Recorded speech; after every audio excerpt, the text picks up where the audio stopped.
পরিকল্পিতভাবে মুসলমানদের ঈমান নষ্ট করা হচ্ছে, মুসলমানদের আল্লাহর দিন থেকে বিচ্ছেদ ঘটানো হচ্ছে। প্রত্যেক সেক্টরে পশ্চিমা সভ্যতা এমনভাবে অনুপ্রবেশ করেছে, আপনি চাইলেও ঈমান ধরে রাখতে পারবেন না। পরিস্থিতি এখন এমন হয়েছে যে আপনারা অন্যায়কে দেখে অন্যায় আর মনে করছেন না। আসুন জানি কিভাবে ঈমান ধ্বংস করছে তারা। আল্লাহ বলেছেন লজ্জাস্থানের হেফাজত করতে। এই জায়গাটাতে তারা হিট করেছে। কিভাবে? বাজারে পশ্চিমা সভ্যতার বিভিন্ন ধরনের পোশাক ছড়িয়েছে। এই পোশাকগুলো আপনার মা বোনরা পরতেছে, ফলে তাদের দিকে হাজার হাজার মানুষের দৃষ্টি পড়ছে। দৃষ্টির হেফাজত করতে না পারার কারণে ঈমান নষ্ট হয়ে যাচ্ছে।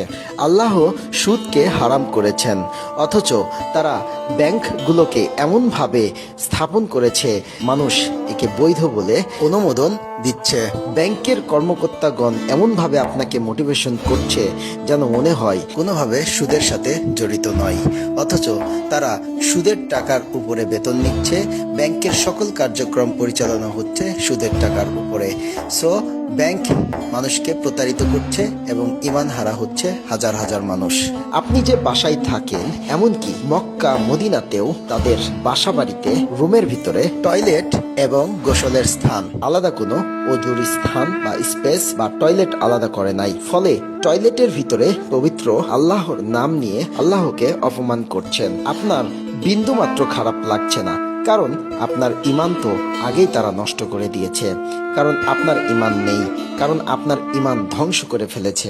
আপনাকে সকালে ব্রাশ ধরিয়ে দিয়ে নবীজির সুন্নত থেকে বিতাড়িত করেছে। ব্রাশ করার প্রয়োজন ছিল না। যদি আপনি দিনে 5 বার নামাজ পড়তেন এবং নামাজের আগে যদি মেসওয়াক করতেন, তাহলে আপনার আর ব্রাশের প্রয়োজন হতো না।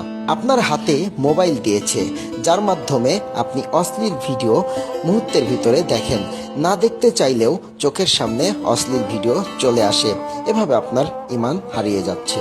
নেশা করা হারাম, অথচ নেশা জাতীয় দ্রব্য এমনভাবে প্রচার করেছে যেন এটাকে বৈধতাই দিয়ে দিয়েছে এক ধরনের। তাছাড়াও আলেমদের মধ্যে বিভ্রান্ত ছড়িয়ে হাজার হাজার মানুষের ঈমান হরণ করে নিচ্ছে।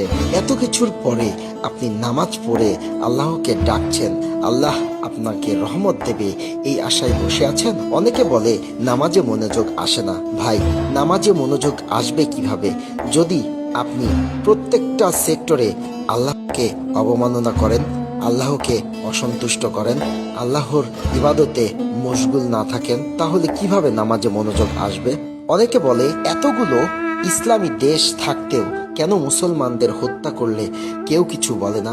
ভাই, ঈমান তো নাই। ঈমান যদি থাকতো তবে একজন মুসলমানের উপরে কেউ যদি আক্রমণ করত, সমগ্র বিশ্ব তাকে প্রতিহত করত। কেন? আপনি ইতিহাস পড়ে দেখেন, হিন্দুস্থানে এক মুসলিম নারীকে নির্যাতনের কারণে হিন্দুস্থানের উপরে যুদ্ধ ঘোষণা করেছিলেন। একেই বলা হয় ঈমান। ওই ঈমান এখন আর মুসলমানদের ভিতরে নেই। ঈমান ধ্বংস করে ফেলেছে। বললাম তো, পরিকল্পিতভাবে আপনার প্রত্যেকটা সেক্টরে এমনভাবে ইহুদি ঢুকে পড়েছে যেন আপনারা আর মেরুদণ্ড দাঁড় করাইতে না পারেন। পরিশেষে বলতে চাই, আপনি চাইলে আল্লাহর দিনের পথে ফিরে আসতে পারেন। ভিডিওতে মূল যে বিষয় আলোচনা করেছি, ওই বিষয়গুলোর আপনি পর্যালোচনা করে সঠিক সিদ্ধান্ত যা আল্লাহ নিতে বলেছে সেটা করবেন। এতে করে আপনি ঈমান ফিরে পাবেন। এই ভিডিও সমগ্র মুসলিম ভাইদের কাছে পৌঁছে দেওয়া আপনার ঈমানি দায়িত্ব। যদিও অনেকের ঈমান না থাকার কারণে ভিডিওটা ছড়াবে না। এমন তো হতে পারে এই ভিডিও ছড়িয়ে দেওয়াতে মানুষ আল্লাহর পথে ফিরে আসবে। যত বেশি ফিরে আসবে তত বেশি নেকি আপনি পাবেন। সকল কিছু আল্লাহ জানে। একটা বিষয় মাথায় রাখবেন, ইয়া ইবাদি আল্লাযীনা আমানু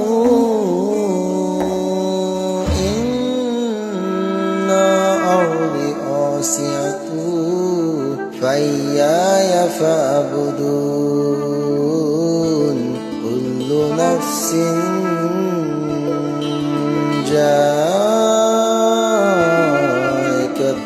মাউত কুল্লু নাফসিন যায়িকাতুল মাউত সুম্মা যাও